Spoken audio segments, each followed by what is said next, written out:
Bien, Dios les bendiga, mis amados hermanos. En esta mañana, pues, vamos a continuar con el desarrollo de nuestro curso de Nuevo Testamento. Pero vamos a hacer una oración para que podamos proseguir. Padre, en esta mañana alabamos tu nombre, te bendecimos, te exaltamos porque tú eres bueno.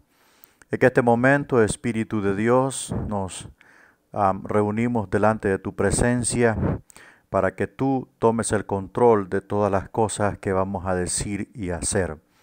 Padre, te pongo todo esto en tus manos, la vida de los alumnos. Dales inteligencia, sabiduría y comprensión de tu palabra en el nombre de Jesús. Amén y amén. Bien, vamos a continuar con el desarrollo de nuestro prontuario. Ya habíamos visto un avance de la unidad 1, desde lo que comprende la unidad 1 son los 4 evangelios y el libro de los Hechos. Entonces, llegamos hasta el evangelio según Mateo. Según Mateo, recordando que tienen 4 días para presentar la investigación de los milagros y las parábolas de Jesús. Ya algunos alumnos lo están haciendo. Así es que hay que aplicarse en eso porque viene otra investigación que es para la fecha 27 de agosto. Bueno, entonces nos corresponde hablar de Evangelio según Marcos, Evangelio según Lucas, las características de los sinópticos, prácticamente es como un resumen, no es mucho, y llegaremos hasta el Evangelio de Juan. Prácticamente estaríamos avanzando hasta la visita número 7, comprendida para el 30 de agosto. Bueno, entonces, mis amados hermanos, vamos a pasar a las diapositivas. Aquí están el Evangelio de Marcos. Bendito sea el nombre de Dios. Evangelio de Marcos. Déjenme hacer una cosita aquí. Vamos a insertar algo, número de diapositivas. Ok.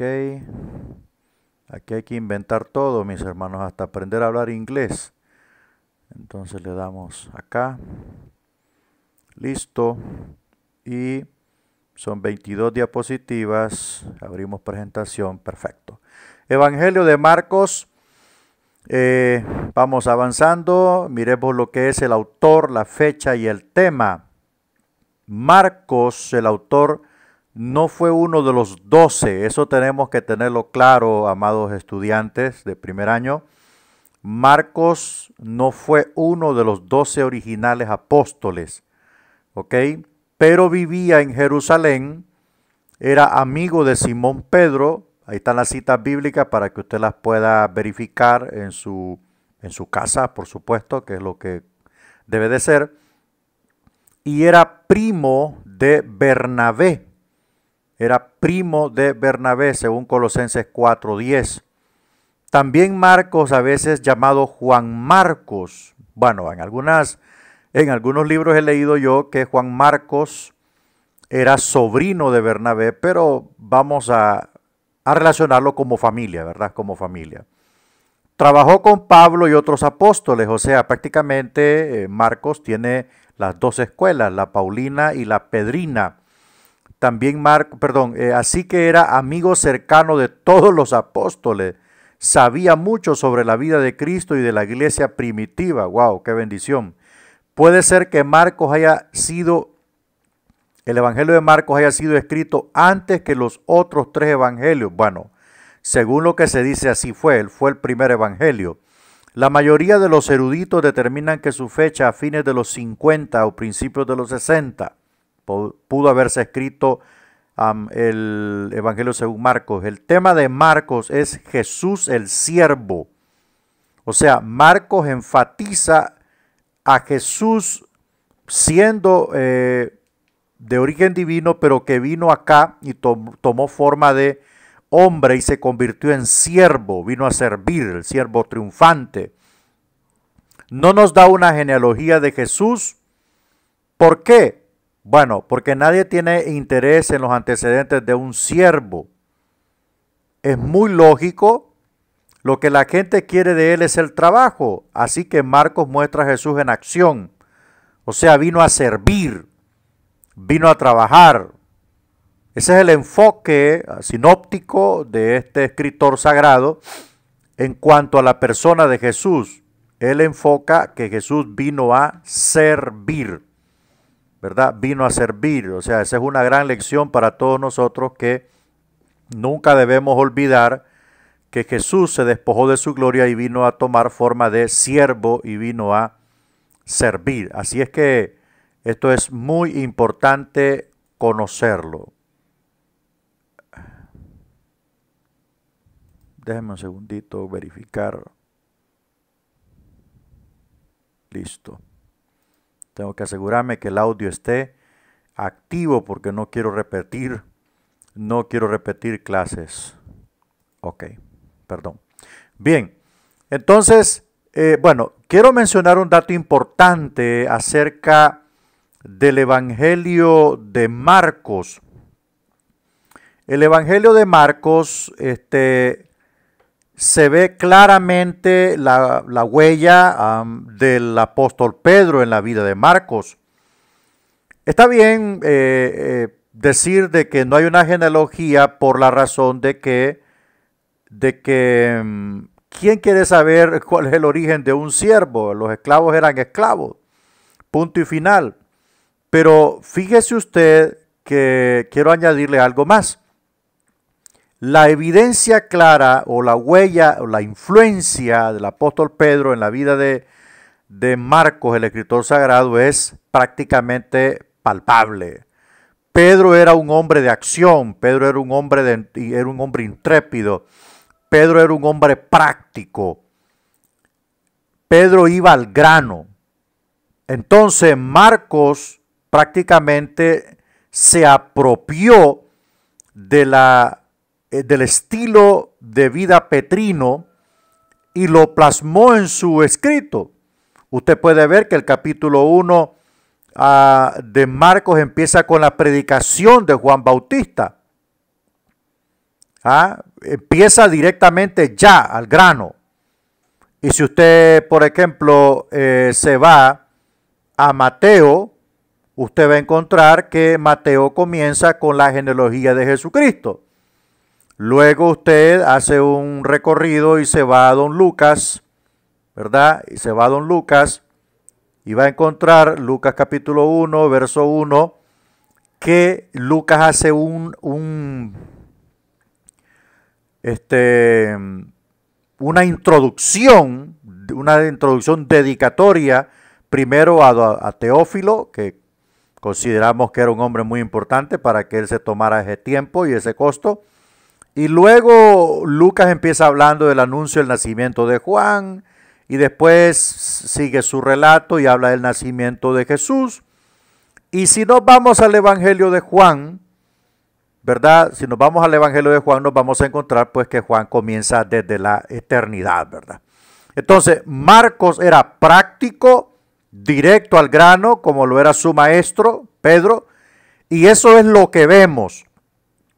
Eso es lo que vemos, directo al grano, don Marcos, presentando su registro sagrado llamado el Evangelio según Marcos, donde presenta al Señor como un siervo triunfante, un siervo en acción.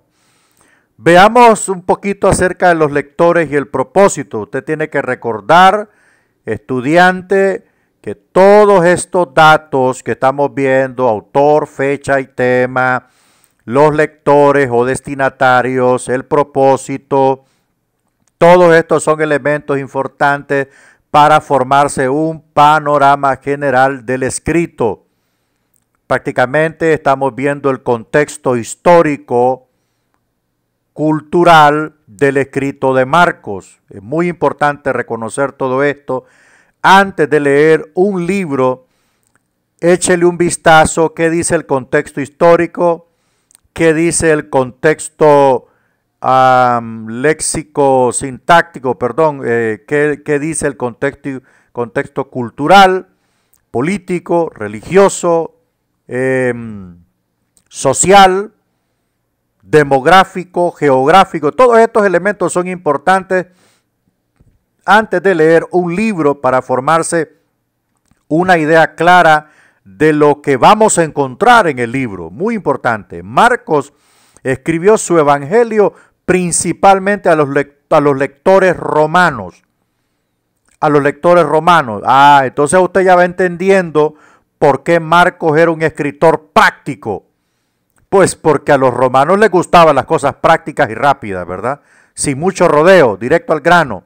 Él sabía que los romanos y otros gentiles no comprendían la cultura judaica ni el idioma arameo que los judíos hablaban, por lo cual explicó las costumbres judaicas y muchas palabras arameas, según dice la figura 2.10.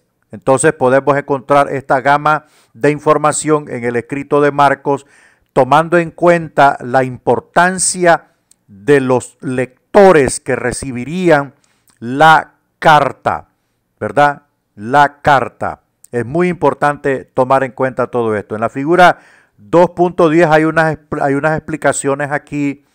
La costumbre judaica, bueno, aquí tenemos aquí va a encontrar usted una figura muy bonita, una tabla. Tenemos en la primera columna costumbre judaica o palabra aramea. Tenemos la explicación para los romanos y otros lectores gentiles y la cita de Marcos. Encontramos a Boanerges, ¿verdad? Es una palabra aramea que significa hijos del trueno. Esto es el nombre que Jesús le adjudicó a Jacobo y a Juan, ambos hijos de Zebedeo. Cabe resaltar que Jacobo es el primer apóstol que fue sacrificado, decapitado, y en ese mismo momento tomaron preso a Pedro.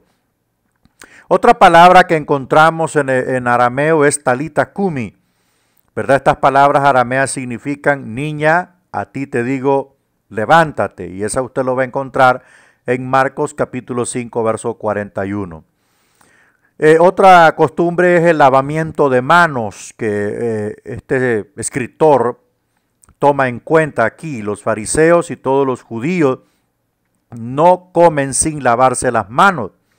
Su tradición también les instruye a lavar las tazas, las jarras y los utensilios de metal. O sea, era un rito que ellos hacían antes de comer, ¿verdad? Era un rito. Y en ese momento, pues los fariseos señalaron a los discípulos del Señor que por qué no se lavaban las manos antes de comer, prácticamente condenándolos porque ellos decían que eso era algo impuro. Y Jesús les enseñó que no es lo que entra lo que contamina al hombre, sino lo que sale del corazón. Otra costumbre es el corbán, o palabra, ¿verdad? Una palabra hebrea que significa mi ofrenda a Dios, pero que estaba asignada a un acto muy egoísta, muy infame de parte de los fariseos hacia la sociedad judía. Habían enseñado que bendecir a los padres, honrar a los padres era un corbán, o sea, era la ofrenda hacia Dios.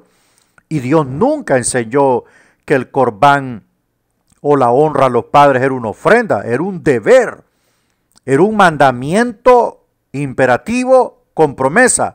Honrarás a tu padre y a tu madre para que te vaya bien en la tierra que Jehová tu Dios te da. O sea, es una palabra milenaria antes de que Israel tomase posesión de Canaán. Pero los fariseos cambiaron la dirección, ¿verdad? Como dijo Jesús, erraron el mandamiento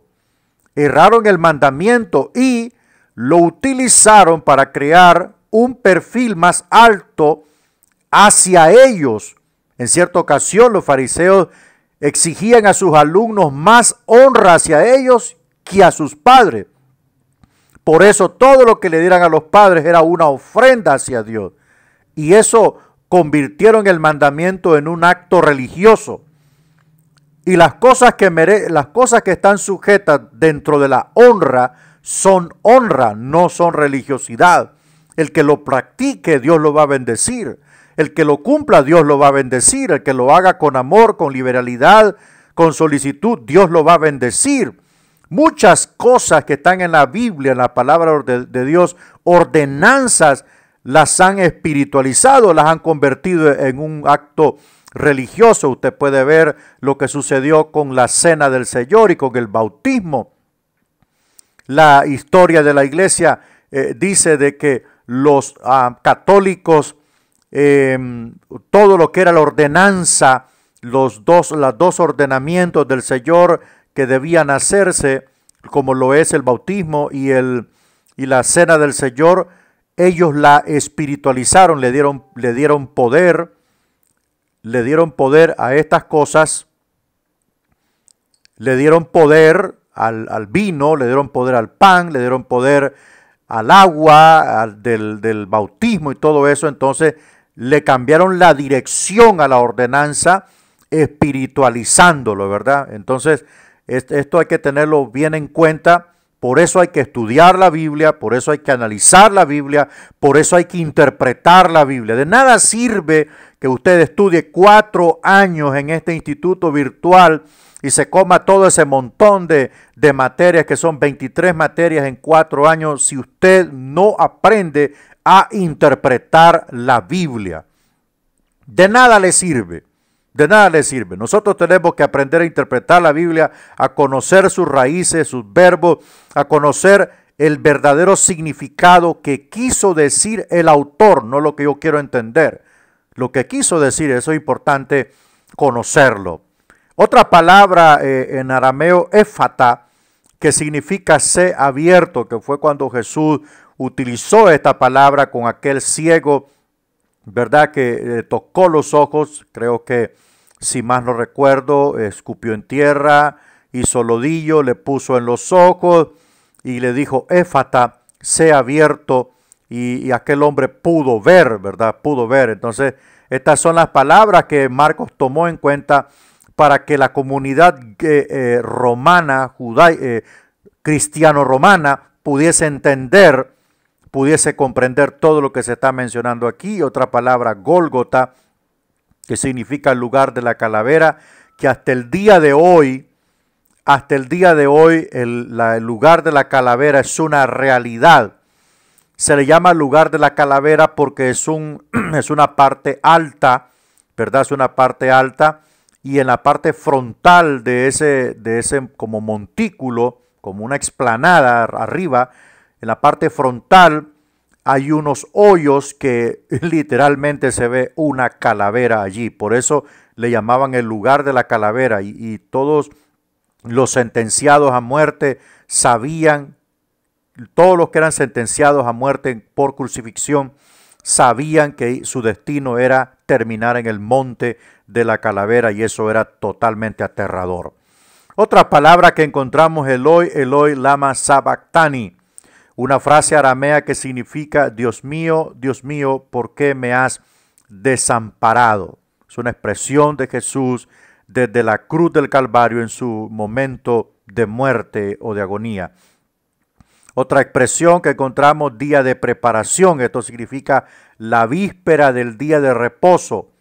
O sea, el viernes por la tarde ya estaba todos los preparativos para comer la Pascua del Señor y entrar en el reposo para recibir el sábado, ¿verdad? Que era el día de reposo para Israel.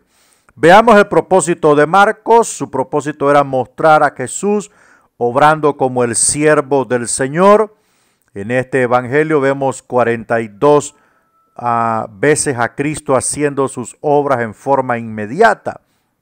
Esto nos muestra que el siervo estaba ocupado haciendo la obra de su Padre, o sea, preciso, directo a la situación, sin esperar mucho, porque el tiempo se acaba, el tiempo se está yendo.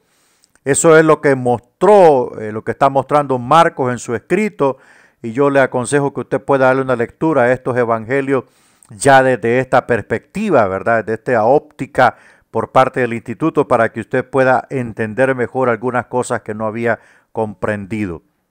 Entonces Marcos usó casi la mitad de su evangelio para contar de la muerte y la resurrección de Jesucristo. empleó prácticamente desde el capítulo 11, verso 1 hasta el capítulo 16, verso 18, prácticamente 5 capítulos y fracción. Él mostró que Jesús nos sirvió más que todo como el Salvador, que murió y resucitó por nosotros. Ese es el propósito de Marcos, presentar a Jesús haciendo la obra de su Padre ya. Una cosa me es necesaria estar, dijo el Señor, que llevar la palabra de Dios. Llevar la palabra de Dios. Nosotros tenemos que tomar ese ejemplo de Cristo en ponerle premura, ¿verdad? Ponerle acción a las cosas que tenemos que hacer para el Señor. El siguiente diapositiva, bosquejo de Marcos. Bueno, Mateo enfatizó lo que Jesús dijo, pero Marcos se enfocó en lo que Jesús hizo. ¿Ok? Mateo enfatizó lo que Jesús dijo. Y Jesús prácticamente citó muchas citas del Antiguo Testamento, especialmente del libro de Isaías. Pero Marcos se enfocó en lo que Jesús hizo. Por lo tanto, hemos elaborado un bosquejo que se centra en Jesús, en el ministerio. Dice, ver figura 2.11. O sea, usted debe de siempre en su PDF ver las figuras que están citadas aquí para que usted tenga una amplitud. A veces cuesta un poco hacer todas estas tablas, hermanos, no es fácil. Entonces yo le pido que usted las vea detalladamente y las analice para que usted pueda comprender todo esto. ¿Qué dice el Evangelio de Lucas? Autor, fecha y tema. Lucas, el autor, era un médico, ¿verdad? Según Colosenses 4:14. Era también un amigo muy íntimo de Pablo, según Filemón, versículo 24. Escribió 2 libros de historia. Su evangelio se basó en la vida de Cristo. La mayoría de los eruditos piensan que lo escribió aproximadamente en los años 60 al 63. El segundo libro que escribió Lucas es Hechos. Contiene la historia de la iglesia primitiva. Para mí el libro de los Hechos es el libro más bello del Nuevo Testamento. Así como Marcos, Lucas no fue uno de los 12 apóstoles, otro elemento importante, pero nos da un récord verídico de la vida y las enseñanzas de Jesús. Su tema es Jesús, el Salvador de todos, ¿verdad? Y en ese evangelio nosotros encontramos que Jesús toma un seudónimo como el de el Hijo del Hombre, ¿verdad? Como el del Hijo del Hombre. El Hijo del Hombre, sumamente interesado en la pobreza, en la pobrería de las personas, en llevar la palabra de Dios a los lugares o a los grupos sociales más vulnerables de la comunidad judía de aquel tiempo. Se tomó el tiempo para llevar la palabra del Señor a los samaritanos, demostrando prácticamente con esto que él no estaba de acuerdo con las diferencias raciales ni étnicas, sino que de ambos pueblos vino a ser un solo pueblo. Entonces vemos vemos al Evangelio de Lucas que muestra que Jesús es el Salvador. Hay una expresión muy famosa en el Evangelio de Lucas que dice, el Hijo del Hombre no vino para ser servido, sino para servir. Y también hay otra expresión famosa que dice, el Hijo del Hombre vino a buscar y a salvar lo que se había perdido. Entonces esto demuestra el profundo interés de parte de Dios de salvar a los grupos de la sociedad más vulnerables. Y en cierta ocasión en su Sermón del Monte dijo, bienaventurados a los pobres porque a ellos les es anunciado el Evangelio del Reino. Veamos a quiénes son los lectores y el propósito. Bueno, Mateo fue un judío que le escribió a los judíos. Lucas fue un griego que le escribió a los griegos. Tenía por lo menos 2 propósitos afines para escribirnos la historia de la vida y el ministerio del Señor.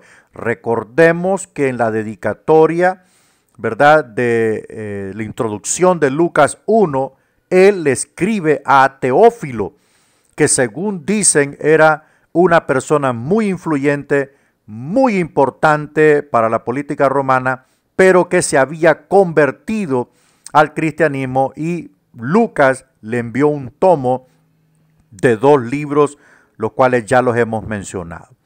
El primer propósito principal de Lucas era presentar a Jesús como el Salvador de todos. Ese era el propósito fundamental. El propósito de Mateo era probar que Jesús era el Mesías de los judíos, que cumplió las profecías del Antiguo Testamento. Todas las profecías concernientes al Mesías en la fase de su labor de venir a redimir la humanidad se cumplieron. Se cumplieron todas: el pan mojado, el desprecio que recibió, el azote que recibió, las palabras de Cristo desde la cruz, el rechazo, cómo entró a Jerusalén el 4 de abril del año 33 montado en un pollino hijo de asna. Lo profetizó, si mal no recuerdo, Sofonías: he aquí, oh hija de Sión, tu rey viene a ti montado sobre un pollino de hijo de asna. Da voces de júbilo y cántico de alegría. O sea, eso se cumplió. Todas las profecías en relación a la labor redentora del Mesías se cumplieron. Y faltan las otras profecías en la fase de rey, porque aquí vino como el Mesías redentor. Amén. Pero viene la otra fase de las profecías que tienen que cumplirse, que es ya cuando Él venga como el Rey de Reyes y Señor de los señores, a establecer su imperio, amén, su reino milenio sobre la tierra, que durará 1000 años. 1000 años durará el reino de nuestro amado Mesías Redentor, Jesús de Nazaret, al cual sea toda la gloria y toda la honra hoy, mañana y siempre. Eso es lo que Mateo demostró con todas las citas bíblicas. Por eso encontramos una genealogía introductoria para demostrar que las raíces herenciales del Mesías eran por parte de la tribu de Judá. ¿Ok? Entonces todo eso lo empezamos a entender cuando vemos todas las citas bíblicas de especialmente el libro de Isaías que encontramos en el Evangelio de Mateo, apuntan a que Él era el Mesías judío prometido en el antaño. Lucas enfatiza que Jesús vino a buscar y a salvar lo que se había perdido. Entonces ahí vemos nosotros el profundo interés de parte del Mesías en alcanzar los sectores sociales más vulnerables o abandonados de la sociedad.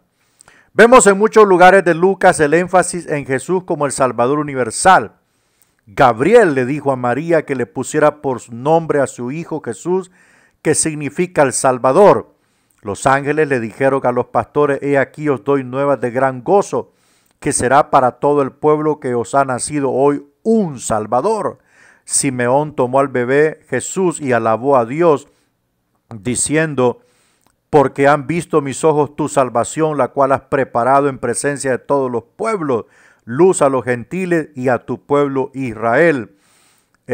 Porque el Hijo del Hombre vino a buscar y a salvar lo que se había perdido. O sea, ese era el enfoque generalizado y específico de Lucas en demostrar que Jesús vino para ser el Salvador global.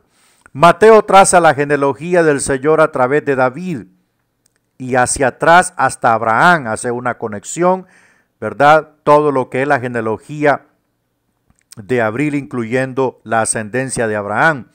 Pero el árbol genealógico que Lucas escribe de Jesús va hasta Adán.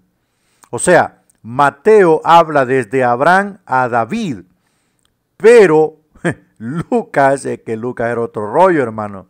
Lucas no era como es los cristianos de hoy, que solo leen un poquito y ya les pega miopía y les pega hipermetropía y les da hasta cáncer en el cerebro. Lucas iba más allá. Lucas iba más allá. Mire, el árbol genealógico que Lucas escribe de Jesús va hasta Adán.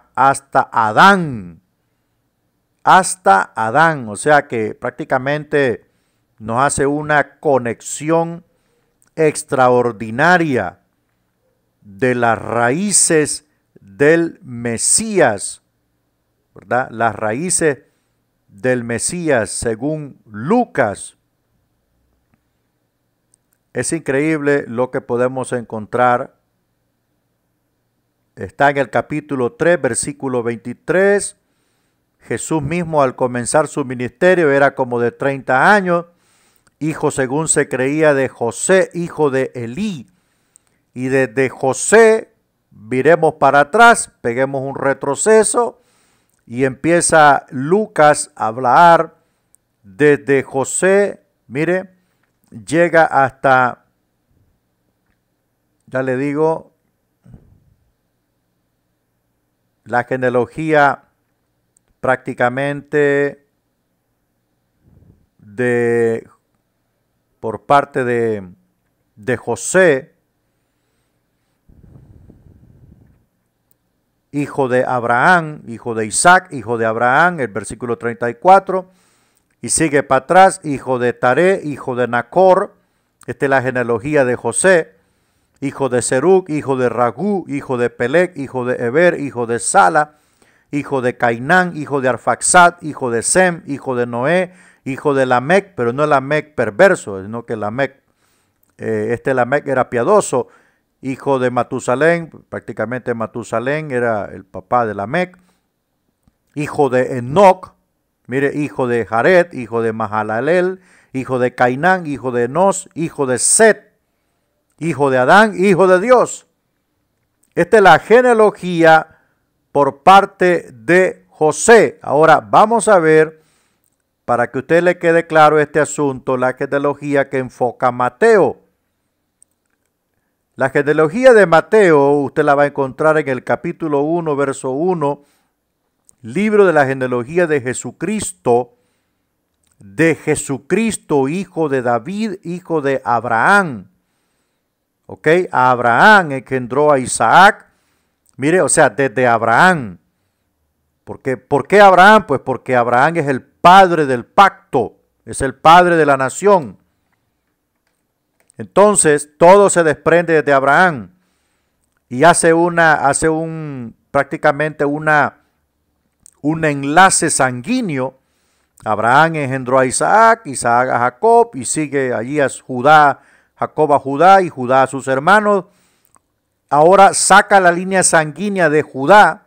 Judá engendró de Tamar a Fares y a Sara, Fares a Esrom, Esrom a Aram, Aram engendró a Aminadab, Aminadab a Nazón y Nazón a Salmón, Salmón engendró de Rahab. Tome nota quién es Rahab. Tome nota quién es Rahab. Rahab era la prostituta que ayudó a los espías israelitas en la conquista de Canaán. Su acto de fe, su acto heroico de fe la hizo alcanzar justicia y se casó con Salmón. Mire, y ellos engendraron a Booz. Ellos engendraron a Booz. Y Booz engendró de Ruth a Obed. Booz se casó con Ruth la Moabita. Otro ejemplo de que la fe justifica.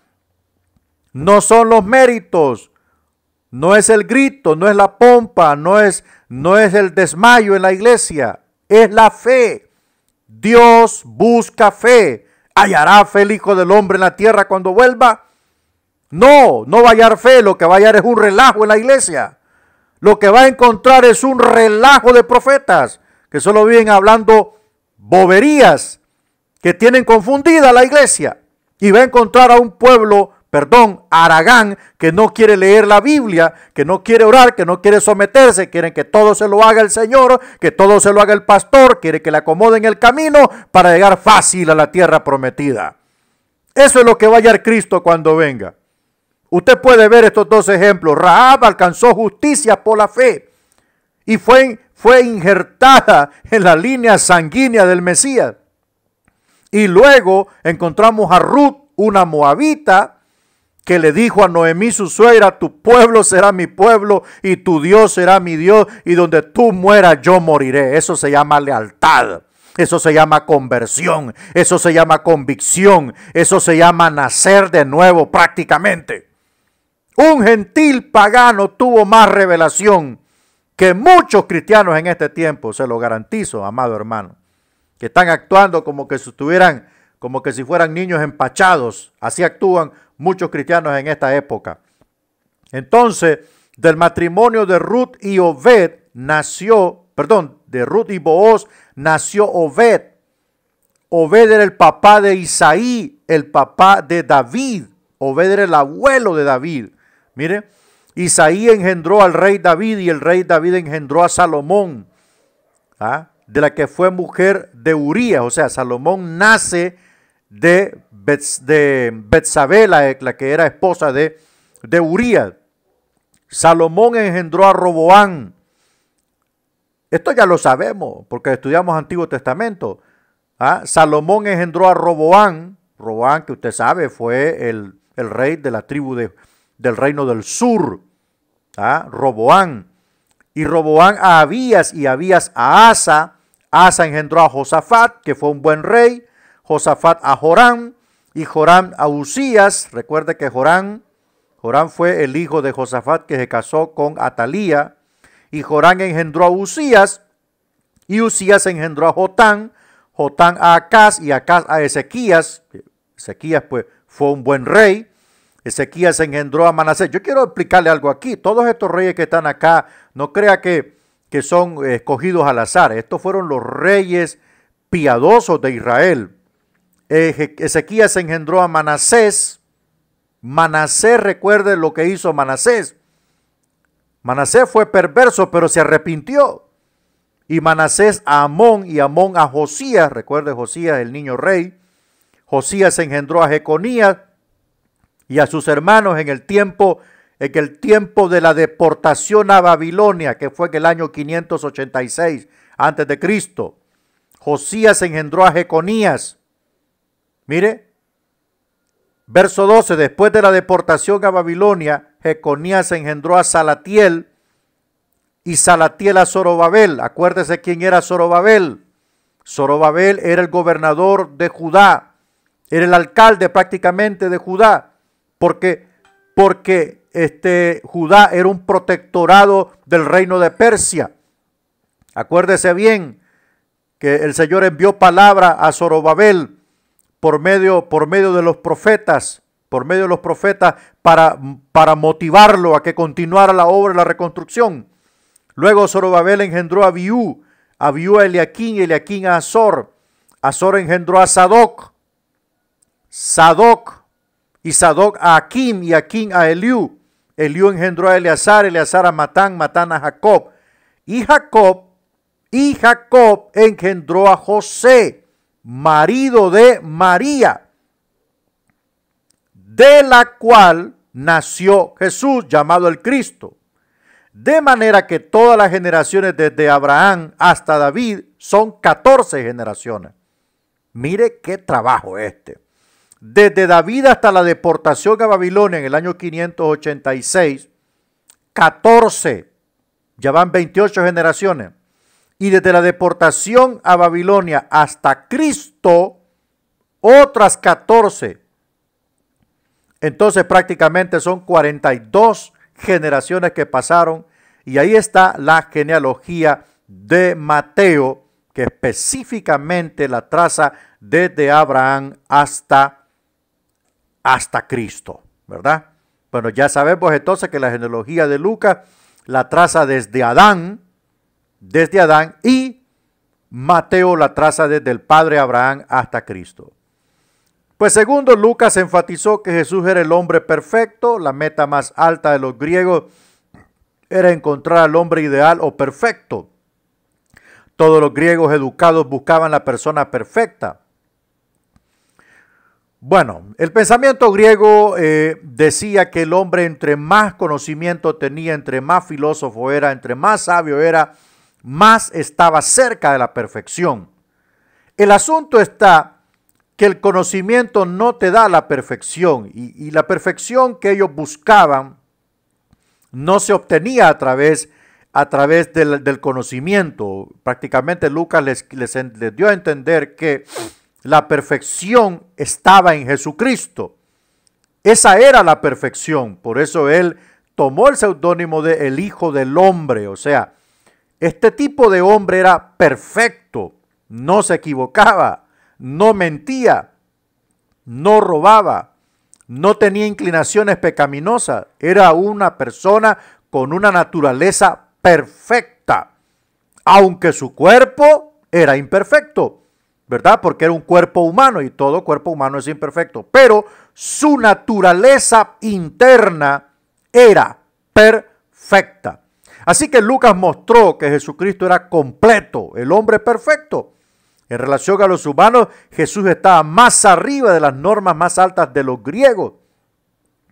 Él nació totalmente humano. Desde niño hasta adulto creció en sabiduría y en estatura y en gracia para con Dios y los hombres. Usted ya sabe cómo fue que estudiamos crecimiento espiritual en las 4 áreas que creció Jesús. Jesús mostró amor para con el pecador, como con la mujer adúltera que perdonó. En ese punto, Jesús desploma la humanidad entera, porque su amor es perfecto. Así de simple. Olvidémonos de que Él caminó sobre las aguas y revivió a Lázaro y que no, olvidémonos de eso. Simple y sencillamente, en su forma perfecta de amar, Jesús desploma a toda la humanidad entera. Él era tierno, pero también poderoso. Era humilde, pero audaz. Era más sabio que los profesores más sabios. Eso es innegable. Prácticamente Jesús era la palabra, es la palabra viviente. Jesús también era perfecto en su relación con Dios. Inigualable. Nadie, absolutamente nadie puede ser igual a Jesucristo en su relación con Dios. Negativo. Yo recuerdo cuando los discípulos, Él les pidió que oraran un momento, que lo acompañaran a orar un momento. No, hombre, se durmieron los pobres discípulos. Y le reclamó y le dijo, no habéis podido orar conmigo 1 hora. ¿Cuándo? Yo creo que los discípulos no oraban, pero ni 15 minutos, cuando estaban tumbados de sueño. Entonces, en ese tipo de relación con Dios, Jesús es inalcanzable, ¿verdad? Lucas enfatiza de 2 maneras su relación con Dios, mediante la oración y la llenura del Espíritu. Más que los otros evangelios, Lucas enfatiza la actitud de Cristo hacia la oración. También enfatiza que Jesús dependía del Espíritu. A lo largo del evangelio de Lucas vamos a encontrar la actividad del Espíritu Santo en torno al ministerio mesiánico de Cristo. ¿Por qué era capaz el Salvador de predicar las buenas nuevas, liberar a los presos, sanar a los ciegos y liberar a los oprimidos? Porque el Espíritu del Señor estaba sobre él. Lucas 4, 18 al 19. O sea, el Espíritu de Dios moraba en forma plena, total, no parcial.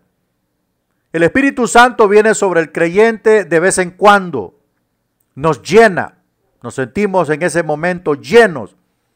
Él habita en el creyente, pero en Jesucristo habitaba toda la plenitud. Por eso es que el Espíritu vino, cuando Él se bautizó, vino y se le posó sobre su hombro en forma de paloma. Porque esa es la forma más sencilla que pudo expresar de que Él habitaría en el Salvador de forma plena, total.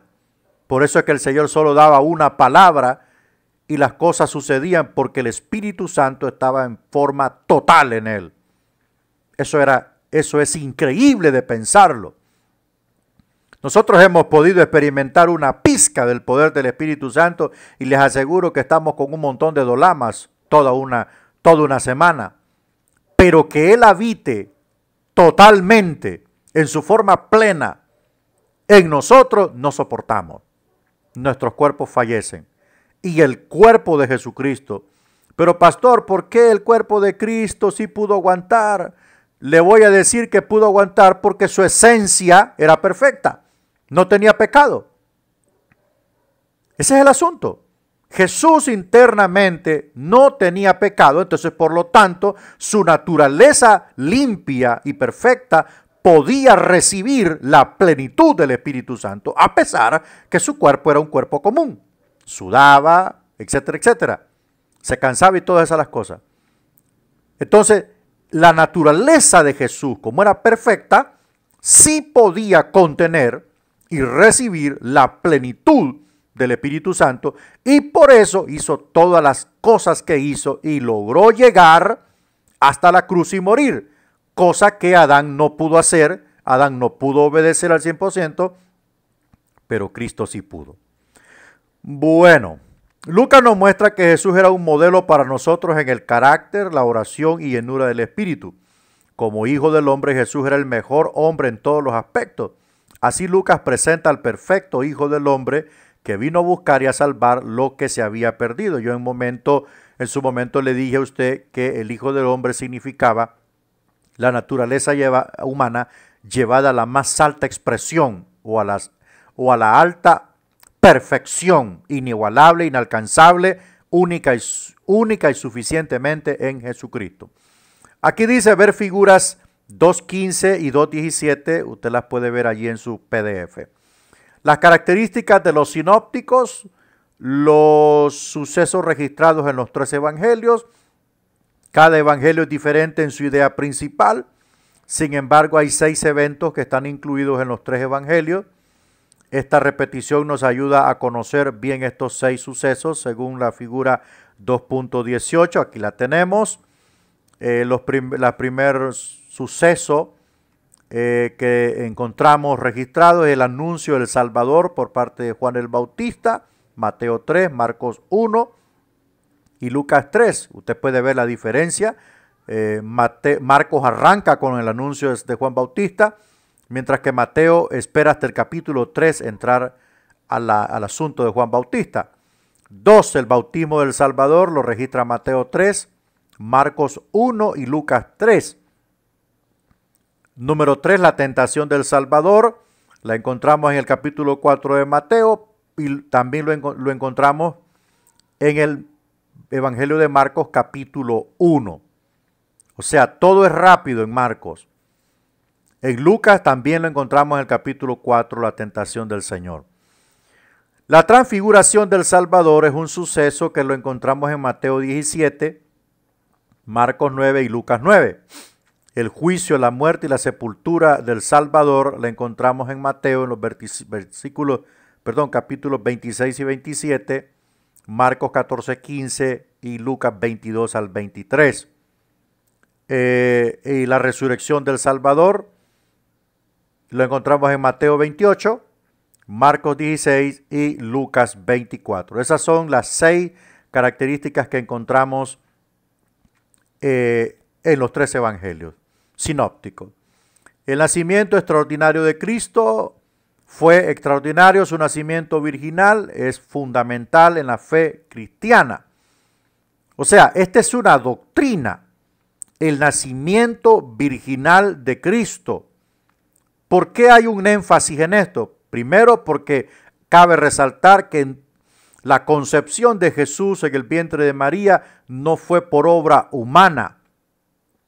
No fue por obra humana, fue una obra de Dios, ¿verdad? Fue una obra de Dios. Para que un ser vivo se forme en el vientre de una mujer necesita 46 gametos, 23 de la madre y 23 del padre. ¿Ok? 23 de la madre y 23 del padre, según la biología genética. Entonces la madre aportó el óvulo y el vientre y sus 23 gametos porque necesitaba tener humanidad. Pero los otros 23 gametos que están incluidos la sangre del individuo, que según la genética el padre aporta la sangre del individuo. Entonces en ese aspecto Jesús, cuando fue engendrado en el vientre de María, prácticamente él aportó su sangre en la concepción. Por eso es que nuestro amado Salvador no tenía herencia del pecado original. Ser humano, pero sin pecado. Espero que usted pueda entender esto con claridad. Y así se formó el pequeño ser llamado Jesús en el vientre de una virgen. estaba señorita María, ¿verdad? Cuando ella recibió el poder del Espíritu Santo y el Mesías se encarnó en su óvulo y allí prácticamente fue fecundado su óvulo y allí empezó la vida humana de Jesús, no su existencia. Recuerde que Él es eterno. Entonces Él se despojó de la eternidad y tomó en el vientre de María un cuerpo humano para poder redimir al hombre por medio de su muerte y derramamiento de sangre santa en la cruz. Los ángeles lo anunciaron a José y María y el Espíritu Santo hizo que sucediera. Ahí están las citas. Por lo consiguiente, nuestro Salvador nació de una virgen. Y cuando nació de una virgen, la virgen ya no volvió a ser virgen. Yo no sé de dónde se sacaron estos tipos de la Iglesia Católica de que María volvió a ser virgen. Y la canonizaron y la pusieron como la Virgen María. Obviamente en la clase de historia de la iglesia en tercer año veremos todo esto y veremos cuál era la cosmovisión del catolicismo en base al cristianismo y a la religión. Bien, avancemos. Las parábolas de Jesús o de Cristo. Cristo enseñaba frecuentemente usando parábolas. Una parábola es una ilustración o historia con un significado espiritual. Recuerde, quiero que aprenda esto. Las parábolas no poseen nombres propios. No poseen nombres propios. Por tanto, ¿cómo decirle? Lo que Jesús habló acerca del rico y Lázaro no fue una parábola, fue una verdad. Si hay una de las cosas que yo aprendí en esto de estudiar y enseñar, es que las parábolas no poseen nombres personales. ¿Por qué? Porque es una historia. Es una historia que persigue una verdad espiritual o un significado espiritual. Entonces, por tanto, no posee nombres personales, pero cuando se habla de un hecho histórico o de una verdad, sí posee nombres personales. Muchas culturas practican la enseñanza mediante historias. Jesús enseñó con parábolas por varias razones. Las parábolas eran seguras. Los enemigos de Jesús no podían atacarlo fácilmente por contar una historia. O sea, esa fue prácticamente una estrategia muy buena, aunque estaba profetizada, porque la Biblia dice en el Antiguo Testamento, y abriré mi boca en parábolas.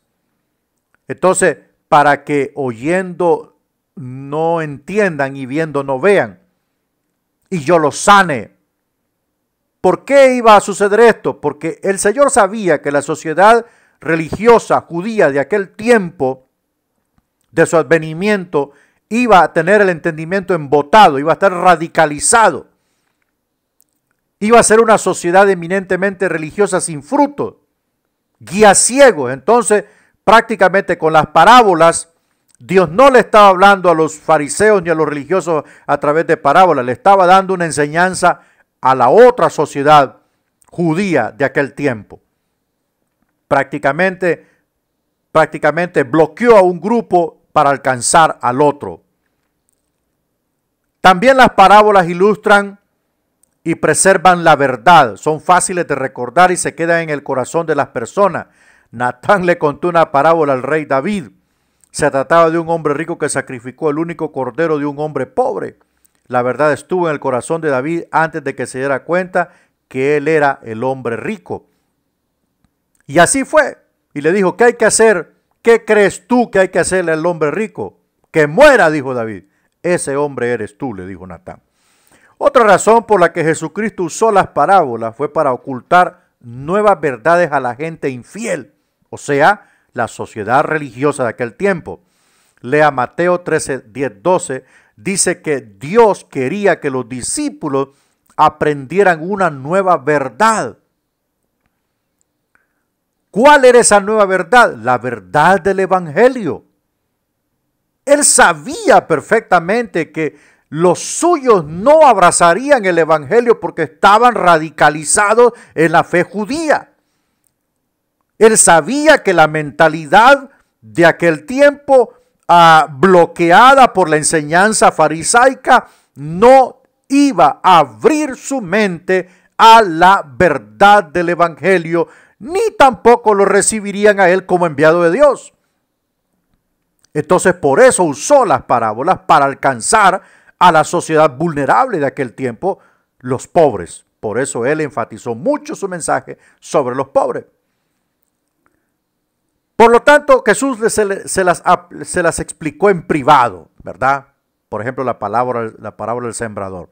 Sin embargo, Dios no quería que la multitud entendiera la nueva verdad. ¿Por qué? Porque ellos no habían sido fieles a la antigua verdad. Ahí está clarito como el agua. Una cosa es radicalizar la verdad y otra cosa es ser fiel a la verdad. Porque él mismo dijo, si ustedes fuesen hijos de Abraham, ustedes me creerían, dijo Jesús. Pero no son hijos de Abraham, sino que son hijos del diablo. Más claro, no se los pudo decir. Bueno, el que sea fiel recibirá más, pero el infiel perderá lo que tiene. Las parábolas eran una forma de juicio. Veamos el inciso D, el reino. Jesucristo enseñó mucho sobre el reino de Dios. Las palabras reino de los cielos y reino de Dios aparecen frecuentemente. El reino de los cielos es uno y el reino de Dios es otro. El reino de los cielos está en el cielo, en el tercer cielo. No se puede llegar allí. Muerto sí. Muerto sí se puede llegar, por supuesto, pero en Cristo. Pero físicamente no puede entrar ahí. De ninguna manera. Entonces, el reino de los cielos se acercó en Cristo. No en Gabriel, no en Miguel. En Cristo. ¿Por qué? Porque Él es Él es el rey. Ningún reino se establece sin la presencia del rey. Entonces, el reino de los cielos se acercó, descendió en Cristo y vino a establecer el reino de Dios en su fase espiritual, no literal, en su fase espiritual. Para que pueda estar el reino de Dios aquí, primero debe de estar la fase espiritual y después la fase literal. Porque Dios no es gobernador de impíos. Dios no puede poner sus leyes en el corazón de un hombre impío. Dios, para gobernar, primero debe transformar el corazón humano y luego poner su ley en su corazón. Y escribiré mi ley en los corazones y estarán esculpidas en los corazones para que anden en mis caminos. Quitaré el corazón de piedra y pondré un corazón de carne. Eso es lo que quiso decir, Ezequiel 36 en aquel momento. Para que el reino literal de Dios funcione aquí, la plataforma debe de ser espiritual. De lo contrario, nadie podrá obedecer a Dios. Absolutamente. Y usted puede ver lo que aconteció con la monarquía de Israel. Usted puede ver lo que aconteció en la época de los jueces. Usted puede ver lo que aconteció en los tiempos de Moisés. Un grupo obedecían y otro grupo no. ¿Por qué? Porque rechazaban el gobierno teocrático de Dios. Por cuanto sus corazones eran incircuncisos delante de Dios. Entonces, para que un hombre pueda obedecer las demandas del reino de Dios, debe de circuncidar su corazón primero. Esto es, nacer de nuevo. De lo contrario, será inoperante delante de Dios. Será un fruto fuera de tiempo, sin sabor, sin ningún propósito. Ese es el porqué de que muchas personas no pueden prevalecer en la iglesia del Señor. Porque no han entregado sus corazones. Recuerde que el cristianismo viene del corazón, no en la mente, no en la práctica, no en la religión. Es un fruto, es un milagro en el corazón humano. Por eso el Señor decía, convertíos y arrepentíos, porque el reino de los cielos se ha acercado. O sea, conviértete a mí para que tú seas parte de este reino. De lo contrario, estarás dentro y al mismo tiempo estarás fuera. Como muchas personas en la iglesia están dentro, pero también están afuera. Porque vienen a la iglesia, pero no vienen a Cristo. Se congregan en la iglesia, pero no se convierten a Cristo. Este es allí donde cuando el árbol sea sacudido, todo ese montón de hojas y ese montón de ramas secas se van a caer. Así es que hay que tener mucho cuidado. El reino de Dios fue plantado aquí y donde quiera que se predique el evangelio de Jesucristo, allí está presente el reino de Dios. Bueno, ya hablamos de las fases del reino de Dios y ya hablamos de la primera fase espiritual, luego la fase visible, donde el Hijo del Hombre vendrá a instalar su reino aquí en la tierra. Aquí terminamos el capítulo de Marcos y Lucas. Ahora pasamos al Evangelio de Juan. Vamos a hacer la misma operación para ubicar el número de diapositivas. Espérenme un segundito. Ahí está, son 13 diapositivas y le damos ampliación. Entramos al Evangelio de Juan. Bueno, ya vimos los sinópticos, ya vimos el enfoque en las genealogías. Mateo se propuso decir lo que Jesús dijo y probar que Jesús era el Mesías judío. Marcos se propuso decir lo que Jesús hizo y mostró que era un siervo de acción.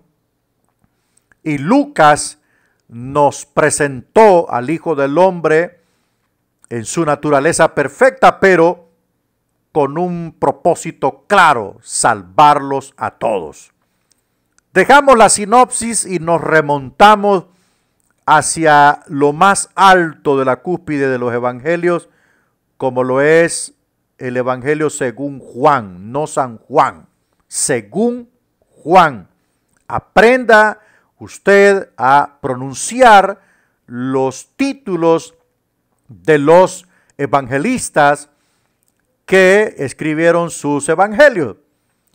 Comúnmente decimos Evangelio San Marcos, San Mateo. No, ese título es un título católico.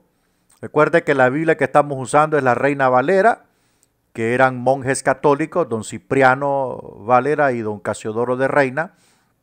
Uno la tradujo y el otro la revisó. El que la revisó tardó 40 años en revisar la versión Reina Valera. Y por eso los títulos son San Mateo, San Lucas.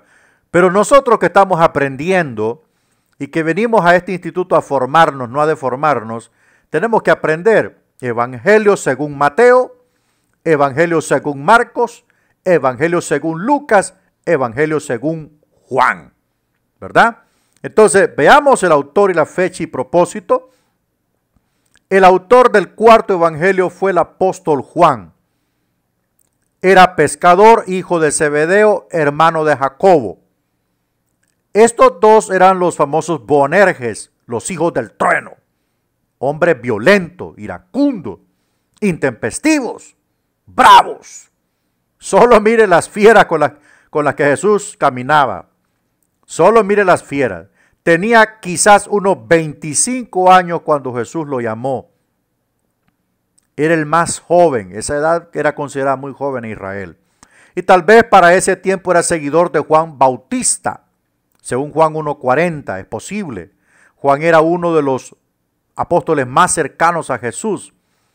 Este evangelio, bueno, yo no sé realmente por qué era el más cercano. Bueno, es posible que el Señor le haya dado los más cercanos eran Pedro, Juan y Jacobo.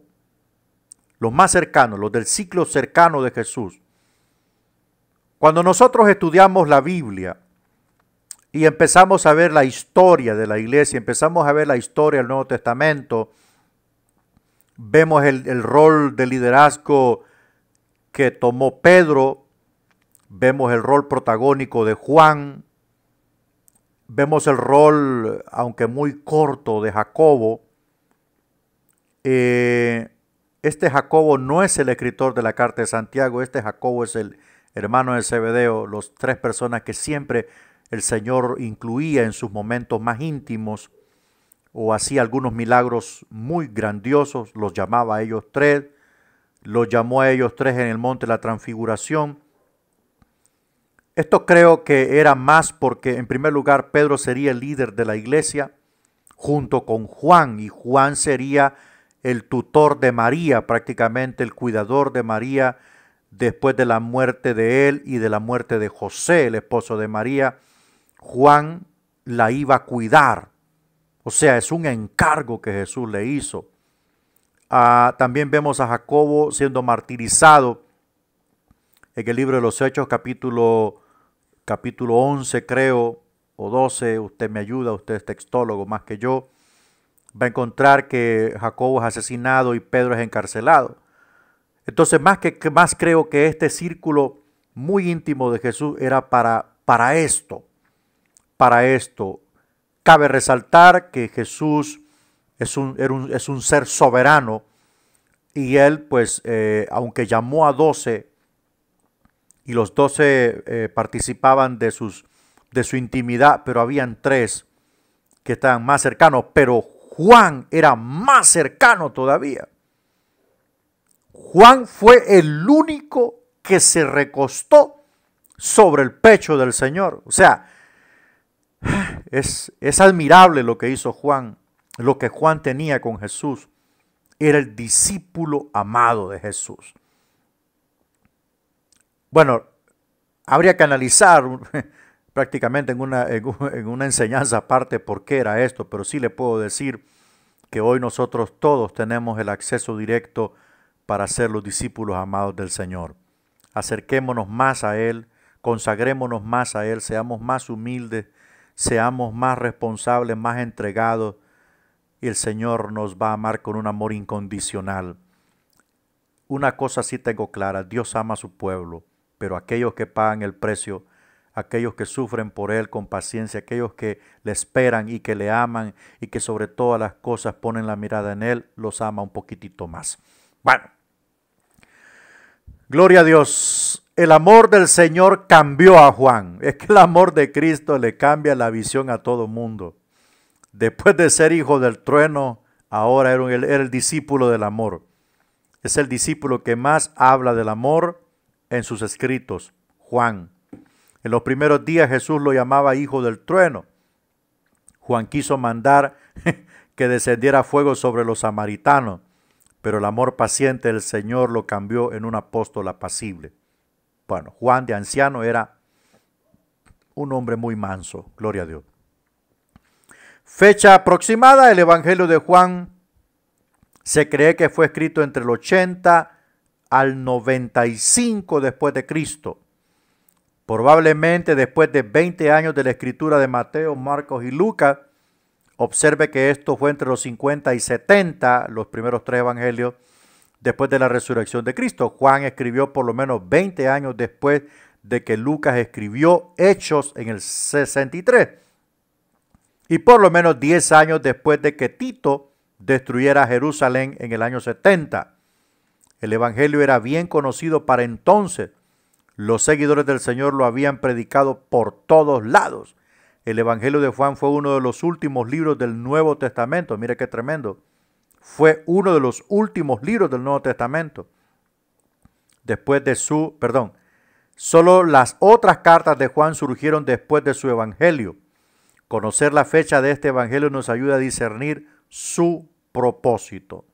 Y hablando de propósito, el propósito de este evangelio está claro en Juan 20, 30, 31. Es clarísimo. Él quería que la gente creyera que Jesús era el Mesías, el Hijo de Dios con H. No Hijo de Dios con H minúscula. Es condenable que un creyente escriba Hijo de Dios con H minúscula y Dios con D minúscula. Hay que arrepentirse. Y recibieran vida eterna al seguirlo. Ese era el propósito de Juan en el capítulo 20, versos 30 al 31. Cuando Juan escribió este evangelio, la vida y las enseñanzas de Jesús ya eran conocidas. Juan no necesitaba repetir lo que los otros evangelios habían enseñado, pero habían falsos maestros que atacaban el evangelio. Estos negaban que Jesús fuera el Hijo de Dios eterno, que se encarnó. Esto es tocante a los gnósticos. Mateo enfatizó que Jesús era el Hijo de David. Para este tiempo, según la tradición judía, Juan era el presbítero de Éfeso. Y todas estas ciudades, Éfeso, Esmirna, Filadelfia, Laodicea, Sardis, Tiatira, eran unas ciudades que estaban en Asia Menor, esto es la moderna Turquía. La moderna Turquía, Pérgamo, Éfeso, todas esas ciudades que están mencionadas en el capítulo 3 de Apocalipsis, a las cuales Juan les escribió, él prácticamente era el presbítero de esa zona y se cree que para ese tiempo él estaba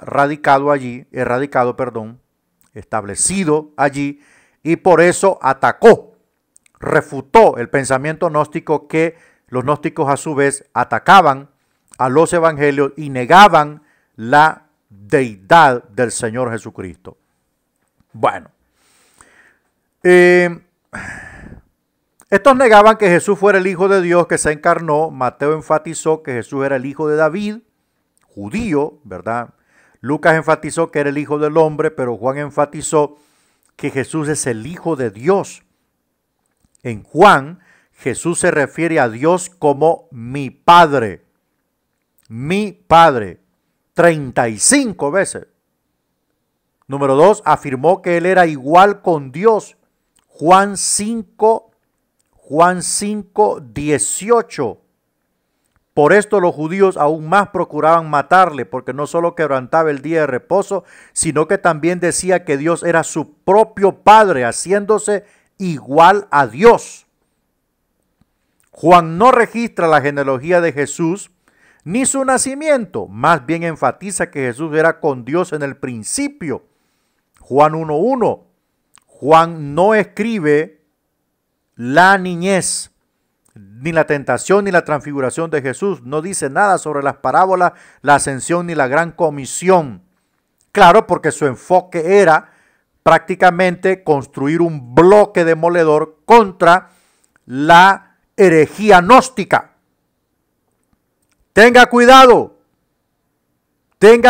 andar oyendo cualquier predicador. Tenga mucho cuidado. A veces el pueblo de Dios cae en errores por andar oyendo cualquier predicador. Pablo fue claro y dijo: oídlo todo, retened lo bueno. En el inicio del Evangelio de Juan dice que el principio era el verbo y el verbo era con Dios y el verbo era Dios. En otras palabras dice que el principio era la palabra. Logos era la palabra y la palabra era con Dios y la palabra era Dios. Este era en el principio con Dios. ¿Cuál es el principio? ¿Qué significa la palabra principio? La palabra principio significa eternidad. El inicio de todas las cosas. ¿Cuándo? No sabemos. Lo único que sabemos es que la eternidad y la eternidad se enlazan en el Logos y en el Padre. A partir de ellos dos, todo tiene un inicio, pero ellos no tienen inicio, porque ellos son la causa infinita de todas las cosas. Y según la ley de la causalidad, las cosas finitas, esto es nosotros y el mundo, son originadas por una causa infinita que no tiene principio ni fin de días. Esto es el Padre y el Logos, la palabra viviente. Alabado sea Dios. Seguimos avanzando.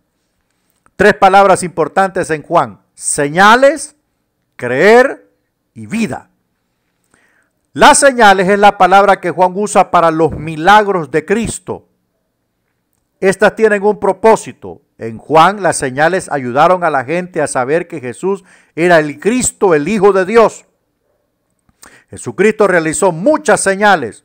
Juan eligió 7 para enfatizar la deidad de Jesucristo. O sea, aquí la palabra deidad significa que Cristo era divino, era Dios, superior a un ángel, superior a un terafín, a un serafín, superior al hombre, superior a Lucifer, superior a todo. En esencia, igual que el Padre, pero distinto en físico. Quiero que le quede claro en su mente. La deidad de Jesucristo es otra doctrina importantísima en el cristianismo o para el cristianismo. Creer que Jesucristo es Dios es la base de nuestra salvación. Luego estudiaremos más sobre la verdad espiritual relacionada con cada una de las 7 señales. Vea la lección 3, figura 3.8. 5 de estas 7 señales están registradas solamente en Juan. La alimentación de los 5,000, cuando Jesús camina sobre el agua, están también en los otros evangelios. Yo le pregunto en esta mañana, ¿quién pudo multiplicar panes y peces para darle de comer a 5,000 personas y luego a 4,000 en 2 ocasiones? Nadie, ni el más grande de todos los profetas, ni Moisés, ni Elías, ni nadie. Pero Jesús sí lo hizo. ¿Por qué? Porque Él es Dios. Y para Dios nada es imposible. Segunda palabra, creer. Juan usó la palabra creer aproximadamente 98 veces en su evangelio. Esta es una palabra de acción, mostrando que algo sucede. ¿Cómo enseñó Juan lo que significa creer en Jesús? Mediante ejemplos.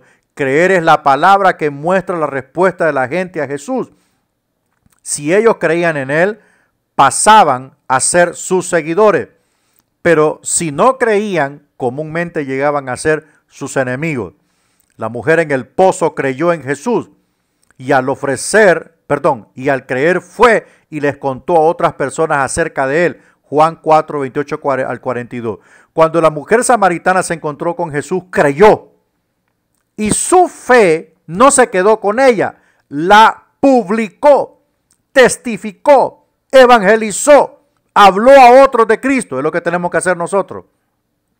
Si usted se está preparando en este instituto bíblico y usted solamente viene a este instituto para saber más sin tener una fuerza de expulsión de conocimiento, está perdiendo su tiempo.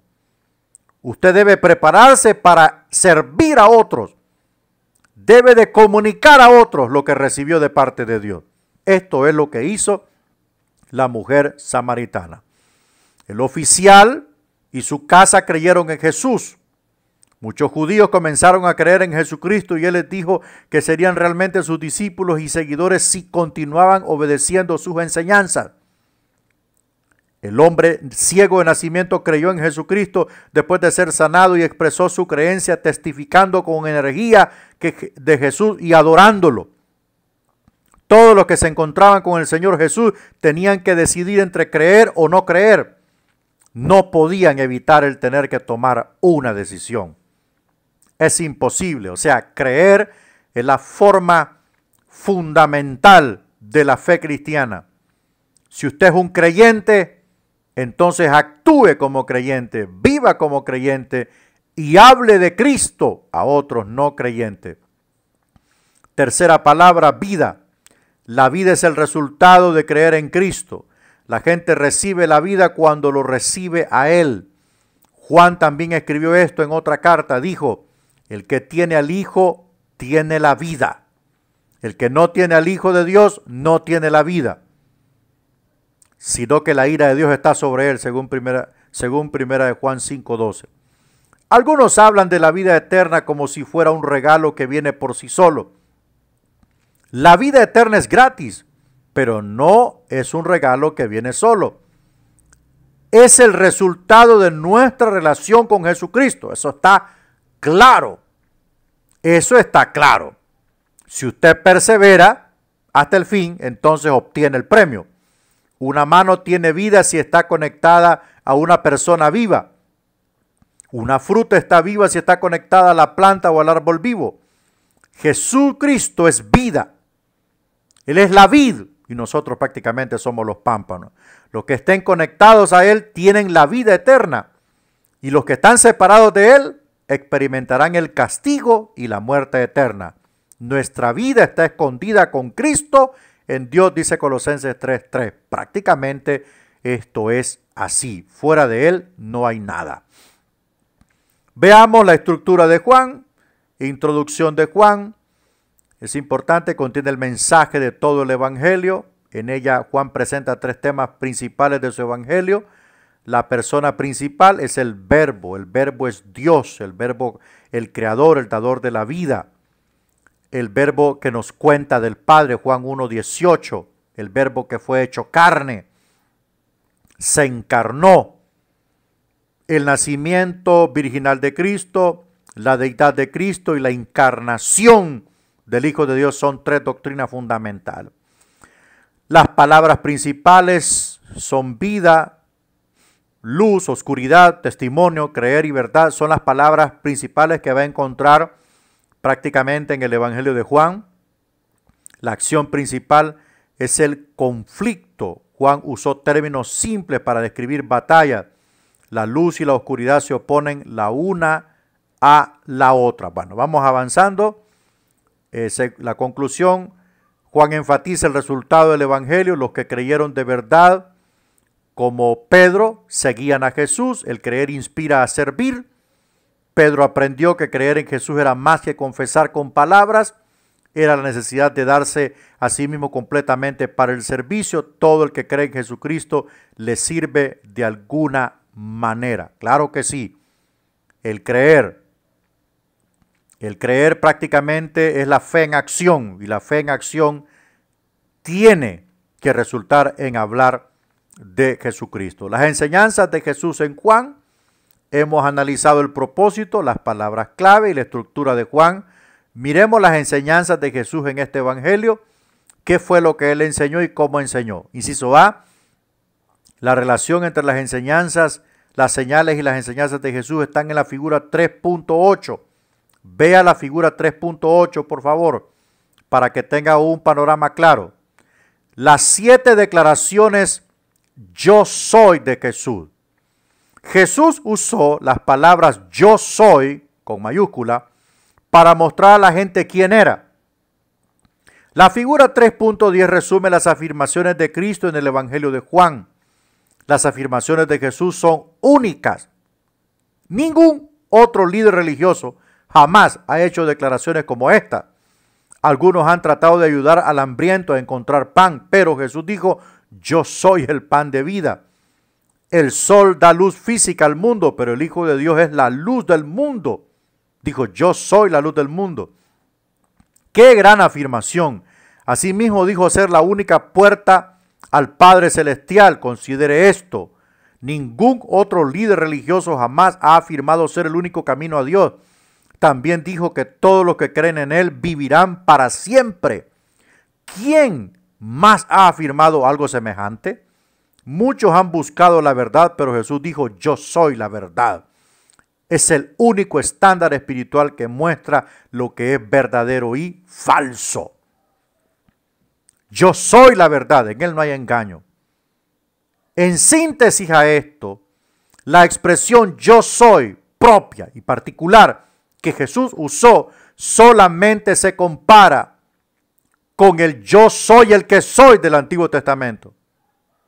Ni Moisés, ni Elías, ni David, ni Eliseo, ni ningún otro profeta, ni ninguna otra celebridad espiritual, ni Salomón, ni nadie pudo jamás repetir de su boca las palabras yo soy. Dios dijo, yo soy el que soy. Y Jesús dijo, yo soy. Yo soy. Analice bien esto y dése cuenta de la grandeza de Cristo. Bueno. Avanzamos. Instrucciones finales en el aposento alto. Jesús dio un sermón extraordinario cerca del final de su vida que se registra en Juan 13:16. La gente a menudo lo llama el sermón del aposento alto, los detalles que se encuentran solo en Juan. Jesús había terminado su ministerio público al final de Juan capítulo 12.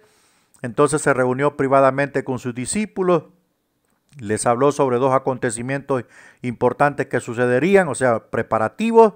Primero, él les dijo que pronto se iría y que ellos no podían irse con él, pero les prometió volver y llevarlos a la casa de su padre. Linda promesa en Juan 14:1. O sea, él tenía que irse. Segundo, Jesús les dijo que no los dejaría solos. Él enviaría otro consolador, o sea, de la misma magnitud de él, para estar con ellos. Jesús prometió enviar al Espíritu Santo para tomar su lugar. El Espíritu Santo viviría en ellos, les enseñaría y les daría poder para testificar y los guiaría a toda la verdad. El Evangelio de Juan engrandece nuestra vida, presenta la vida y enseñanzas del Señor Jesús de una manera que añade a los sinópticos. Es un complemento. Los 4 evangelios nos dan una comprensión completa de Jesús, quién es, qué hizo y qué enseñó. Esto es lo lindo de las escrituras de la Biblia. Esto es lo lindo de la revelación escrita de Dios, que lo que uno no dijo, el otro sí lo dijo. Y lo que aquellos 3 no dijeron, lo dijo Juan. Y la historia se completa. La humanidad por un lado y la divinidad por otro lado. Los sinópticos enfocaron la persona de Jesús como un hombre y Juan enfocó a Jesús, presentó a Jesús su parte divina. Jesús, en síntesis, es el único que pudo unir lo divino con lo humano en su cuerpo. Terminamos allí el capítulo que habla acerca de Juan.